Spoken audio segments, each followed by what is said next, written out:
सर्वस्वरूपे सर्वेशे सर्वशक्ति समन्वते भयभ्यस्त्राहि no देवी दुर्गे देवी नमोस्तुते।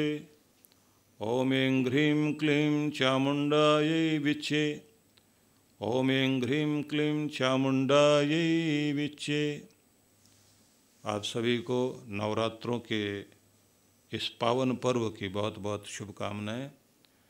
आप सबसे मैं ये कहूँगा कि इन दिनों आप दुर्गा सप्तशती का पाठ यदि कर सकें तो बहुत अच्छी बात है, और सभी जो 13 अध्याय हैं उनका पाठ करना चाहिए।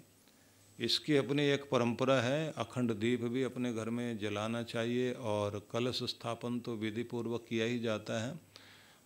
पंच पल्लव भी साथ में लगाए जाते हैं। वैसे आम्र पल्लव लगा लिए जाएं तो उसमें कितने भी पत्ते क्यों ना हो उससे कोई बात नहीं है, लेकिन उस सब का यही अर्थ होता है कि कलश जो है उसके रूप को आप ध्यान दें तो चारों वेदों का उसमें चारों तरफ ये माना जाता है कि ज्ञान का कलश है ये, अमृत कलश है ये, और इसके मूल में शिव हैं और इसके ऊपरी भाग में ब्रह्मा जी को माना जाता है और कंठ में विष्णु भगवान को माना जाता है, लेकिन जो मध्य भाग है वो देवी का रूप माना जाता है। और कलश में जो आप ऊपर श्रीफल रखते हैं, साथ साथ में वस्त्र रखते हैं, मौली भी बंधन किया जाता है, तिलक आदि उसको अर्पण करते हैं, तो यह वह अमृत कलश है जो आपके लिए सुख समृद्धि देने के लिए है। और इसमें सप्त मृत्तिका 7 तरह की मिट्टी को डालने का भी नियम है, जिसका मतलब ये माना जाता है कि ये जो 7 तरह की मिट्टी है उसमें जितने भी धरती के अंदर अलग अलग रूपों में मिट्टी है, जिसमें सूर्य की किरणों के द्वारा अलग अलग रंग बन गए हैं। जैसे आप मॉरिशस में जाते हैं तो वहाँ लोग जो है वो छोटे से एक शीशी में अलग अलग तरह के 7 मिट्टी देते हैं जो 7 रंगों की होती है, और वहाँ पर वो स्पष्ट दिखाई देती है। तो उसको भी इसमें और पंचरत्न डालने का भी विधान है और दक्षिणा डाली जाती है। तो इससे माना जाता है कि यह आपकी समृद्धि का कलश है। अखंड दीप साथ में जलाया जाता है, जिसका मतलब होता है कि आपका संकल्प, आपका व्रत जो है वो अखंड रहना चाहिए। निष्ठा अखंड और नियम अखंड यदि आपका है तो आराधना में आप अधिक सफल होते हैं। यदि आप कुछ भी नहीं कर पा रहे हों तो इन दिनों में आप केवल दुर्गा सप्तशती के अंत में सप्तश्लोकी दुर्गा के जो श्लोक हैं 7, उनका पाठ जरूर कर लिया करें। ज्ञानी नाम अपि चेतांसी देवी भगवती सा बलादाकृष्य मोहाय महामाया प्रियच्छति दुर्गे स्मृता हर्षि भीति मशेष जंतो। यहाँ से शुरू करके इस दूसरे तीसरे श्लोक से आप 7 श्लोक का पाठ कर लें। तो ये 7 श्लोक जो हैं ये बड़े महत्वपूर्ण हैं। आप कहते हैं तो मैं इनको बोल करके सुना देता हूँ आपको, जिससे आपको समझ में आ जाए कि ये 7 श्लोक कौन से हैं। ज्ञानी नाम अपि चेतांसी देवी भगवती सह बलादाकृष्य मोहाय महामाया प्रियच्छति दुर्गे स्मृता हर्षि भीति मशेष जंतो स्वस्थे स्मृता मतिमति शुभाम ददासी दारिद्र्य दुख भयहारिणी का तो धन्या सर्वोपकार करणाय सदा दृचित्ता। ये श्लोक बोलते समय हमें ये ध्यान रखना चाहिए कि वह जो संकट काल में हमें डर से बचाने वाली शक्ति है और दुखों का नाश करती है, लेकिन हमें सब प्रकार से कुशलता प्रदान करती है, ऐसे स्वास्थ्य देने वाली और शुभ बुद्धि देने वाली जगदम्बा माँ की मैं स्तुति करता हूँ। वह करुणाद्र है, दया वाली, बहुत ही कोमल हृदय है, ऐसी जगदम्बा का स्मरण करता हूँ। सर्वमंगल मांगल्ये शिवे सर्वार्थ साधिके शरण्य त्र्यंबके गौरी नारायणी नमोस्तुते। यहाँ जो है आप सब मंगलों का मंगल तुम ही हो, कल्याण स्वरूपा तुम ही हो, सभी कामनाओं को पूर्ण करने वाली तुम ही हो, तुम ही त्रिकाल दर्शिनी हो, शरण ग्रहण करने योग्य भी तुम ही हो। हे जगदम्बा, मैं तुम्हें नमन करता हूँ क्योंकि तुम ही नारायणी हो। शरणागत दीनार्थ परित्राण परायणे सर्वस्यार्ति हरे देवी नारायणी नमोस्तुते। तो ये श्लोक उसके बाद में 5वां श्लोक बोला जाता है, जिसका मतलब होता है शरण में आए हुए भक्तों को, दीनों की, असहायों की, दुखियों की जो रक्षा करने वाली है, सबकी पीड़ा हरने वाली नारायणी देवी को मैं प्रणाम करता हूँ।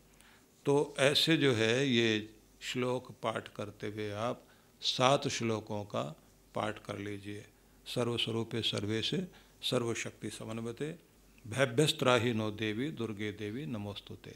हमें भय से बचाने वाली, सभी विश्व में समस्त ऐश्वर्यों को देने वाली जगदम्बा माँ, मैं आपको प्रणाम करता हूँ। तो ये 7 श्लोक जो है, क्योंकि मैंने 5 आपको सुनाए हैं, 7 श्लोकों का आप पाठ करते हैं हर दिन, तो आपकी हर दिन की स्तुति पूरी हो जाती है। और नित्य निरंतर भी आराधना में हमें जो है देवी माता की ये श्लोक पाठ करते हुए स्तुति करनी चाहिए। और इसमें आप जो है बीज मंत्र का भी अगर पाठ करते हैं, ओम ऐं ह्रीं क्लीं चामुंडाय विच्चे, तो भी बहुत अच्छा है। या फिर एक ही श्लोक लोग बोल लेते हैं, जयंती मंगला काली भद्रकाली कपालिनी दुर्गा शिवा क्षमा देवी स्वाहा सुधा नमोस्तुते। इसके 9 रूप है, जयंती मंगला काली भद्रकाली कपालिनी दुर्गा क्षमा शिवा धात्री स्वाहा सुधा नमोस्तुते, कि आपके इन 9 रूपों को मैं प्रणाम करता हूँ। तो इन श्लोकों का पाठ करते हुए आप जगदम्बा जगजननी माँ परमेश्वरी की कृपाओं को प्राप्त कर सकते हैं।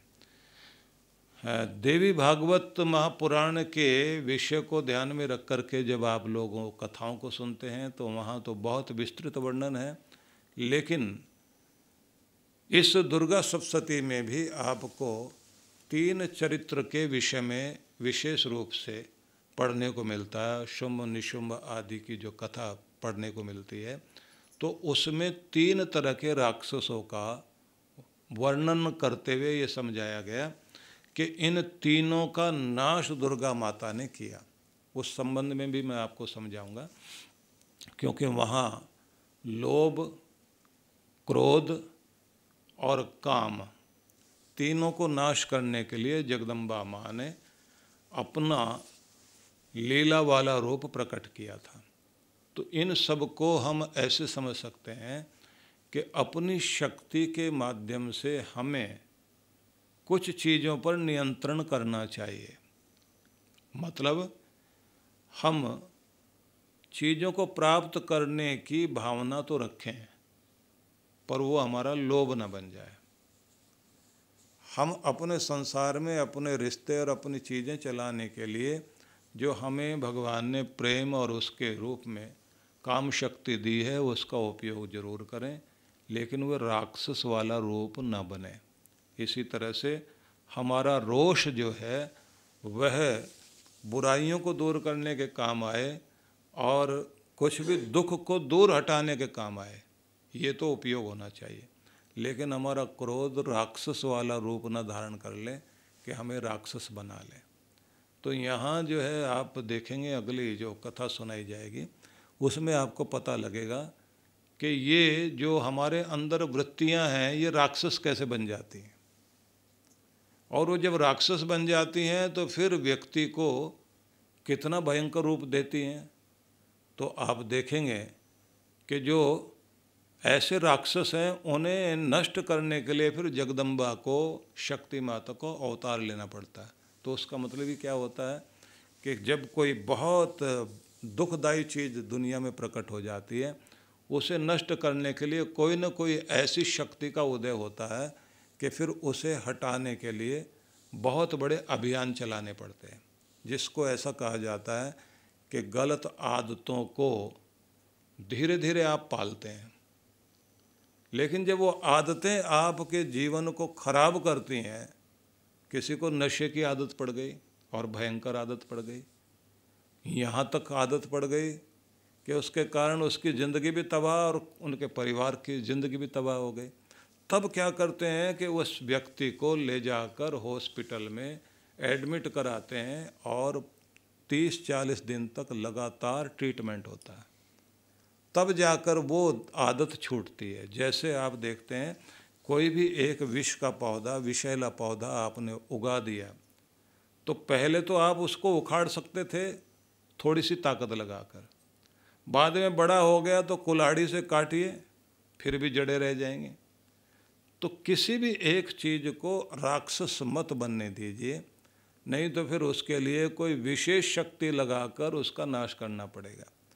तो यहाँ ये समझाया गया है कि जगदम्बा का रूप जो है प्रकट हो, भयंकर रूप धारण करके आए और फिर वो हमारे राक्षसी स्वभाव को नष्ट करे तो बहुत बड़ी हानि होती है। उससे पहले अच्छा हो कि हम इस शक्ति को जगाकर हर दिन अपने अंदर गलत आदतों को पनपने देने से बचाव करते रहना चाहिए। तो आत्मचिंतन हर दिन अवश्य करें और सप्तश्लोकी दुर्गा के जो ये महत्वपूर्ण श्लोक हैं, इनके अर्थ भी ध्यान में रख करके पाठ आप कीजिए, तो आपको ये समझ में आएगा कि जो हम पाठ कर रहे हैं वो क्या है और उसका क्या महत्व है। तो आप सब के लिए बहुत बहुत शुभकामनाएं।